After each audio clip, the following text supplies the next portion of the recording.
بسم اللہ الرحمن الرحیم کاف ہا یا عین صاد۔ یہ تذکرہ ہے اس رحمت کا جو تمہارے پروردگار نے اپنے بندے زکریا پر کی تھی۔ یہ اس وقت کی بات ہے جب انہوں نے اپنے پروردگار کو آہستہ آہستہ آواز سے پکارا تھا۔ انہوں نے کہا تھا کہ میرے پروردگار، میری ہڈیاں تک کمزور پڑ گئی ہیں اور سر بڑھاپے کی سفیدی سے بھڑک اٹھا ہے، اور میرے پروردگار، میں آپ سے دعا مانگ کر کبھی نامراد نہیں ہوا، اور مجھے اپنے بعد اپنے چچا زاد بھائیوں کا اندیشہ لگا ہوا ہے، اور میری بیوی بانجھ ہے، لہٰذا آپ خاص اپنے پاس سے مجھے ایک ایسا وارث عطا کر دیجئے جو میرا بھی وارث ہو اور یعقوب علیہ السلام کی اولاد سے بھی میراث پائے، اور یا رب اسے ایسا بنائیے جو خود آپ کا پسندیدہ ہو۔ آواز آئی کہ اے زکریا، ہم تمہیں ایک ایسے لڑکے کی خوشخبری دیتے ہیں جس کا نام یحییٰ ہوگا۔ اس سے پہلے ہم نے اس کے نام کا کوئی اور شخص پیدا نہیں کیا۔ زکریا نے کہا، میرے پروردگار، میرے یہاں لڑکا کس طرح پیدا ہوگا جبکہ میری بیوی بانجھ ہے اور میں بڑھاپے سے اس حال کو پہنچ گیا ہوں کہ میرا جسم سوکھ چکا ہے۔ کہا، ہاں ایسا ہی ہوگا، تمہارے رب نے فرمایا ہے کہ یہ تو میرے لیے معمولی بات ہے، اور اس سے پہلے میں نے تمہیں پیدا کیا تھا جب تم کچھ بھی نہیں تھے۔ زکریا نے کہا، میرے پروردگار، میرے لیے کوئی نشانی مقرر فرما دیجئے۔ فرمایا، تمہاری نشانی یہ ہے کہ تم صحت مند ہونے کے باوجود 3 رات تک لوگوں سے بات نہیں کر سکو گے۔ چنانچہ وہ عبادت گاہ سے نکل کر اپنی قوم کے سامنے آئے اور ان کو اشارے سے ہدایت دی کہ تم لوگ صبح و شام اللہ کی تسبیح کیا کرو۔ پھر جب یحییٰ پیدا ہو کر بڑے ہو گئے تو ہم نے ان سے فرمایا، اے یحییٰ، کتاب کو مضبوطی سے تھام لو، اور ہم نے بچپن ہی میں ان کو دانائی بھی عطا کر دی تھی، اور خاص اپنے پاس سے نرم دلی اور پاکیزگی بھی، اور وہ بڑے پرہیزگار تھے، اور اپنے والدین کے خدمت گزار، نہ وہ سرکش تھے نہ نافرمان۔ اور اللہ تعالیٰ کی طرف سے سلام ہے ان پر اس دن بھی جس روز وہ پیدا ہوئے، اس دن بھی جس روز انہیں موت آئے گی، اور اس دن بھی جس روز انہیں زندہ کر کے دوبارہ اٹھایا جائے گا۔ اور اس کتاب میں مریم کا بھی تذکرہ کرو، اس وقت کا تذکرہ جب وہ اپنے گھر والوں سے علیحدہ ہو کر اس جگہ چلی گئیں جو مشرق کی طرف واقع تھا۔ پھر انہوں نے ان لوگوں کے اور اپنے درمیان ایک پردہ ڈال لیا۔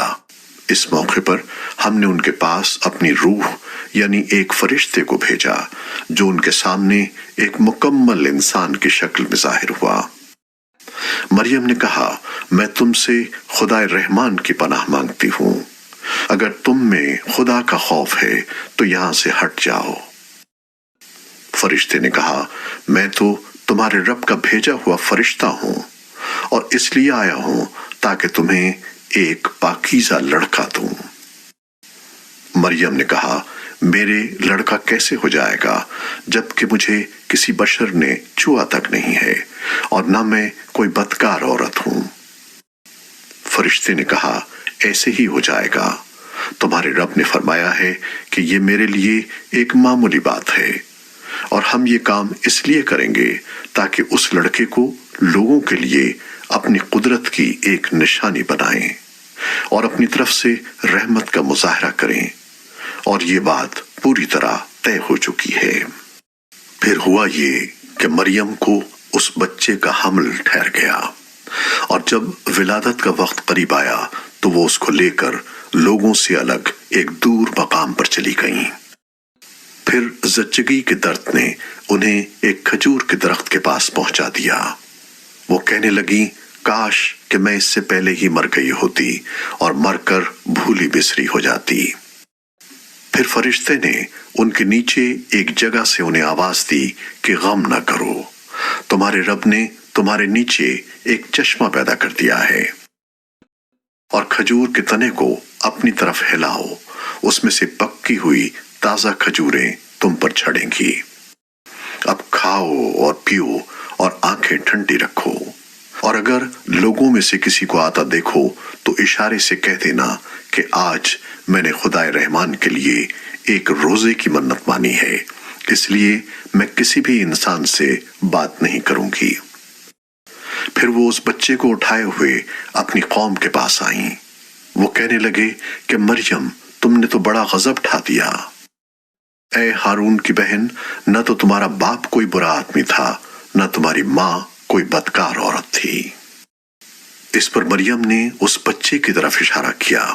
لوگوں نے کہا، بھلا ہم اس سے کیسے بات کریں جو ابھی پالنے میں پڑا ہوا بچہ ہے؟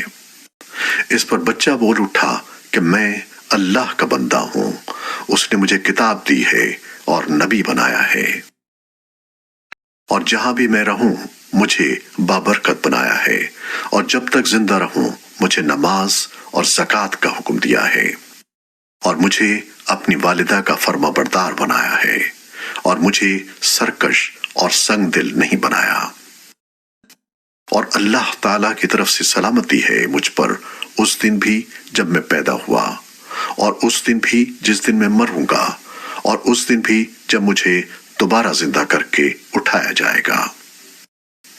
یہ ہیں عیسیٰ بن مریم۔ ان کی حقیقت کے بارے میں سچی بات یہ ہے جس میں لوگ جھگڑ رہے ہیں۔ اللہ کی یہ شان نہیں ہے کہ وہ کوئی بیٹا بنائے، اس کی ذات پاک ہے۔ جب وہ کسی بات کا فیصلہ کر لیتا ہے تو بس اس سے یہ کہتا ہے کہ ہو جا، چنانچہ وہ ہو جاتی ہے۔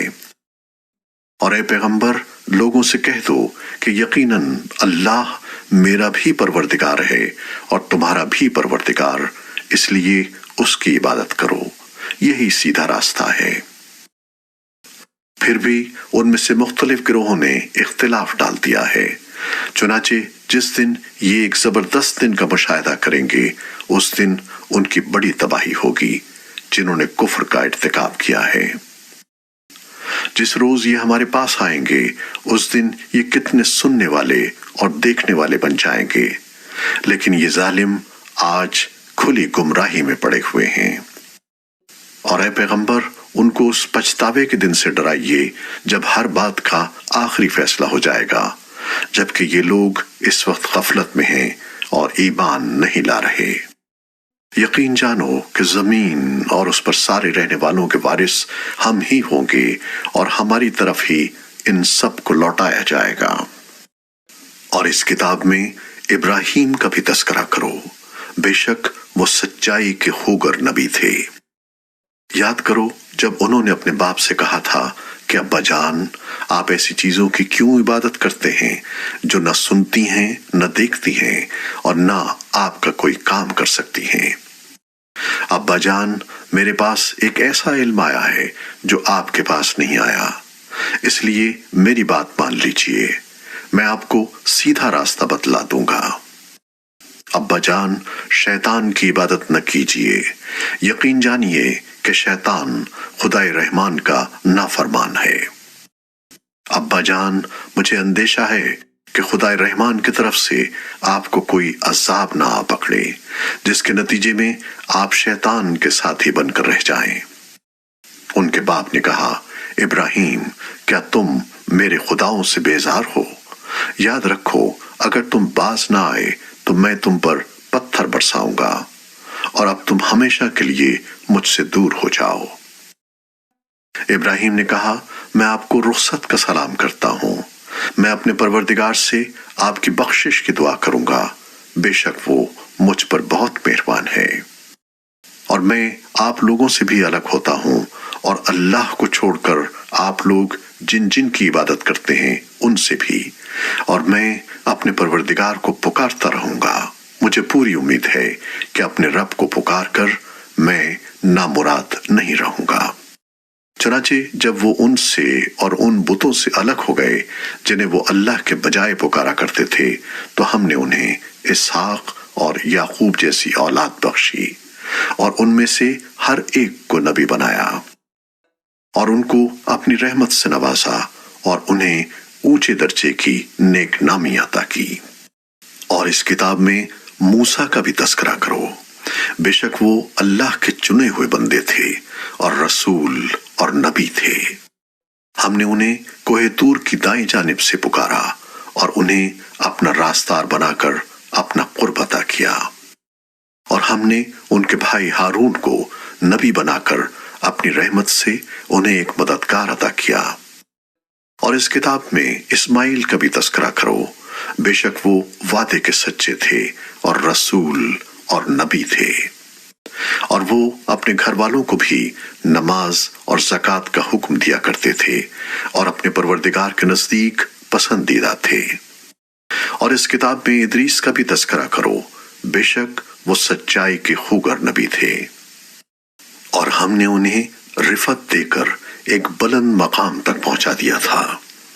آدم کی اولاد میں سے یہ وہ نبی ہیں جن پر اللہ نے انعام فرمایا، اور ان میں سے کچھ ان لوگوں کی اولاد میں سے ہیں جن کو ہم نے نوح کے ساتھ کشتی میں سوار کیا تھا، اور کچھ ابراہیم اور اسرائیل یعقوب علیہ السلام کی اولاد میں سے ہیں۔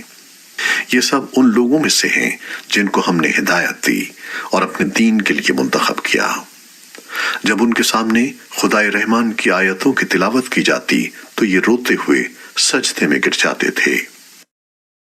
پھر ان کے بعد ایسے لوگ ان کی جگہ آئے جنہوں نے نمازوں کو برباد کیا اور اپنی نفسانی خواہشات کے پیچھے چلے، چنانچہ ان کی گمراہی بہت جلد ان کے سامنے آ جائے گی۔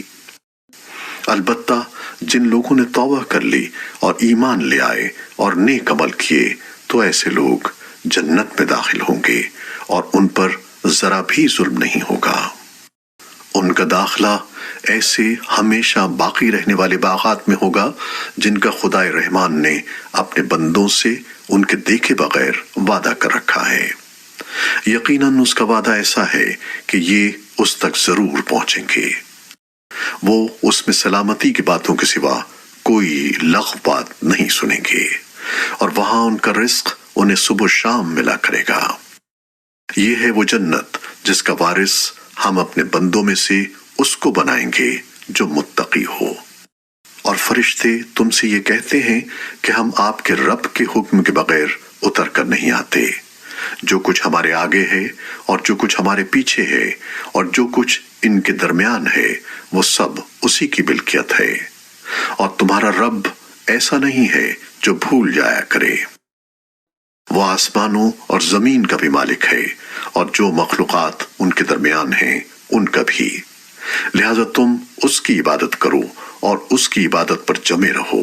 کیا تمہارے علم میں کوئی اور ہے جو اس جیسی صفات رکھتا ہو؟ اور کافر انسان یہ کہتا ہے کہ جب میں مر چکا ہوں گا تو کیا واقعی اس وقت مجھے زندہ کر کے نکالا جائے گا؟ کیا اس انسان کو یہ بات یاد نہیں آتی کہ ہم نے اسے شروع میں اس وقت پیدا کیا تھا جب وہ کچھ بھی نہیں تھا؟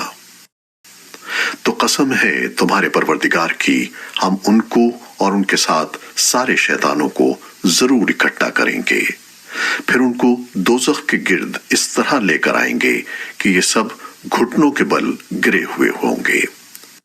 پھر ان کے ہر گروہ میں سے ان لوگوں کو کھینچ نکالیں گے جو خدائے رحمان کے ساتھ سرکشی کرنے میں زیادہ سخت تھے۔ پھر یہ بات ہم ہی خوب جانتے ہیں کہ وہ کون لوگ ہیں جو سب سے پہلے اس دوزخ میں جھونکے جانے کے زیادہ مستحق ہیں، اور تم میں سے کوئی نہیں ہے جس کا اس دوزخ پر گزر نہ ہو۔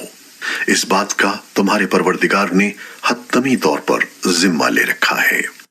پھر جن لوگوں نے تقوی اختیار کیا ہے انہیں تو ہم نجات دے دیں گے، اور جو ظالم ہیں انہیں اس حالت میں چھوڑ دیں گے کہ وہ اس دوزخ میں گھٹنوں کے بل پڑے ہوں گے۔ وَإِذَا أَحْسَنُوا نَدِيًّا، اور جب ان کے سامنے ہماری کھلی کھلی آیتیں تلاوت کی جاتی ہیں تو کافر لوگ مومنوں سے کہتے ہیں کہ بتاؤ ہم دونوں فریقوں میں سے کس کا مقام زیادہ بہتر ہے اور کس کی مجلس زیادہ اچھی ہے۔ اور یہ نہیں دیکھتے کہ ان سے پہلے ہم کتنی نسلیں ہلاک کر چکے ہیں جو اپنے ساز و سامان اور ظاہری آن بان میں ان سے کہیں بہتر تھیں۔ کہہ دو کہ جو لوگ گمراہی میں جا پڑیں تو ان کے لیے مناسب یہی ہے کہ خدائے رحمان انہیں خوب ڈھیل دیتا رہے، یہاں تک کہ جب یہ لوگ وہ چیز خود دیکھ لیں گے جس سے انہیں ڈرایا جا رہا ہے، چاہے وہ اس دنیا کا عذاب ہو یا قیامت، تو اس وقت انہیں پتہ چلے گا کہ بدترین مقام کس کا تھا اور لشکر کس کا زیادہ کمزور تھا۔ اور جن لوگوں نے سیدھا راستہ اختیار کر لیا ہے، اللہ ان کو ہدایت میں اور ترقی دیتا ہے، اور جو نیک عمل باقی رہنے والے ہیں ان کا بدلہ بھی تمہارے پروردگار کے یہاں بہتر ملے گا، اور ان کا مجموعی انجام بھی بہتر ہوگا۔